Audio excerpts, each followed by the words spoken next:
সহজে কিভাবে কি পাইলে প্রস্তুতি হয়ে যাবে। আল্লাহর রাসূল আল্লাহ এটা বুঝাইছেন যে হেদায়েত পাইলে প্রস্তুতি হয়ে যাবে। এই জন্যই সূরা ফাতিহায় প্রত্যেককে বলছে ইহদিনাস সিরাতাল মুস্তাকিম। আল্লাহ হেদায়েত দিয়া দেন, কিচ্ছু চাই না। এক গাদা প্রশংসা করছে আল্লাহ, আলহামদুলিল্লাহি রাব্বিল আলামিন আর রহমানির রহিম মালিক ইয়াউমিদ্দিন ইয়্যাকা না'বুদু ওয়া ইয়্যাকা নাস্তাঈন। তখন আল্লাহ রহমত জোশে আসছে, সেই চাবি তো আমার কাছে কি চাবি। আল্লাহ ভাবছেন বান্দা চাইতে কিনা চায়া ফেলে। কেউ হয়তো দুইটা ইটের একটা ঘর চায়া ফেলবে, কেউ হয়তো দুইখান আরে কি বলে টিনের একটা ঘর চায়া বলবে। এক যুবক হয়তো চায়া বসবে আমাকে একটা বাইক দিয়া দেন, কেউ বাচ্চা চায়া বসবে আমাকে একটা সাইকেল দিয়া দেন, কেউ এটা চাবে সেটা চাবে, মন মতো ইচ্ছা মতো এমন জিনিস চায়া বলবে যেটা কোনো দামই আমার কাছে নাই। নাইলে আল্লাহ কেন আমাদেরকে বুঝাইতেন লাউ কানাতিদ দুনিয়া ইনদাল্লাহি তাদিলু জানাহা বাউদা মা সাকা কাফিরান শুরবাতা মা।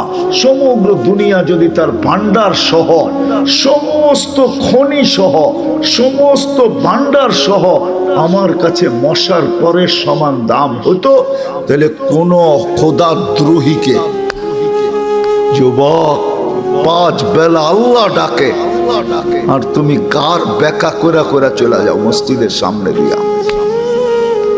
যদি দুনিয়ার দাম মশার ডানার সমান হতো, তাহলে তোমাকে 1 ঘোট পানি পান করতে আল্লাহ দিতেন না। তুমি জানো না পানির ভিতরে কি আছে। তোমার শিক্ষায় যদি বলে যে আমি আল্লাহর পানি করব না, আমি তো হাইড্রোজেন আর অক্সিজেন মিলায়া পান করতে থাকবো, তুমি পান করতে পারো 1 দিন 2 দিন 1 সপ্তাহ 2 সপ্তাহ 30 দিন যাবে না, তুমি বিছনায় পড়বে। তোমাকে নিয়ে যেতে হবে আজিমপুরে। হাইড্রোজেন অক্সিজেন মিলায়া পানি হয়, এটাই তোমাদের বিজ্ঞানের থিওরি। কিন্তু পান করে দেখো 1 মাসে আজিমপুর। কেননা ওই পানির ভিতরে হায়াত নাই, জীবন নাই। আল্লাহর পানির ভিতরে শুধু হাইড্রোজেন অক্সিজেন নাই, জীবন আছে, জীবন। এই জন্যই আল্লাহ বলছেন দুনিয়ার দাম যদি হইতো মশার ডানার সমান, কোন খোদাদ্রোহীকে আল্লাহকে মানবে না আর আল্লাহর পানি ব্যবহার করবে, কাউকে পানি ব্যবহার করতে দিতেন না। দশম খোদার এটার কোনো দাম নাই, এই জন্য দিতেছে। আল্লাহ জানে এটা দামহীন, এই জন্য পানি দেয়া যেতেছে, এই জন্য অক্সিজেন দেয়া যেতেছে। আল্লাহ জানে এটার ভিতরে যা আছে কোনো দাম নাই।